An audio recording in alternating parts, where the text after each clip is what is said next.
Masyarakat di berbagai penjuru Indonesia diminta meningkatkan kewaspadaan terhadap potensi cuaca ekstrim pada hari ini, Rabu, 17 Desember 2025. Badan Meteorologi, Klimatologi, dan Geofisika, BMKG, mengungkapkan wilayah Indonesia saat ini tengah dikepung 3 sistem cuaca signifikan sekaligus. Ketiga sistem cuaca tersebut adalah siklon tropis Bakung dan 2 bibit siklon tropis. Prakirawan BMKG Satria Naroguna menjelaskan fenomena pertama, siklon tropis Bakung, terpantau berpusat di Samudra Hindia Barat Daya Lampung.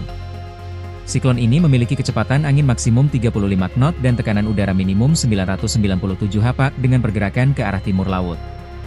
Meskipun potensinya diprediksi menurun ke kategori rendah dalam 24 jam ke depan, namun dampak tidak langsungnya tetap terasa.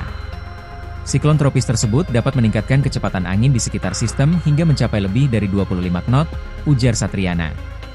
Selain angin kencang, siklon Bakung membentuk daerah perlambatan kecepatan angin, konvergensi, di wilayah Samudra Hindia Barat Bengkulu, yang memicu penumpukan massa udara pembentuk awan hujan. Sementara itu, situasi atmosfer semakin kompleks dengan hadirnya 2 bibit siklon tropis yang mengapit wilayah Indonesia. Di selatan, bibit siklon tropis 93S terdeteksi di Samudra Hindia Selatan Jawa Timur. Menurut analisis BMKG, bibit 93S ini cenderung stasioner tetapi mampu menciptakan zona konvergensi yang memanjang dari Samudra Hindia Selatan Banten hingga Jawa Barat, serta di perairan utara Jawa Timur hingga Nusa Tenggara Timur, NTT. Sementara di wilayah timur, bibit siklon tropis 95S terpantau di Laut Arafura Barat Daya Papua Selatan. Keberadaan sistem ini meningkatkan potensi pertumbuhan awan hujan secara signifikan di wilayah Laut Arafura dan perairan timur Papua Selatan.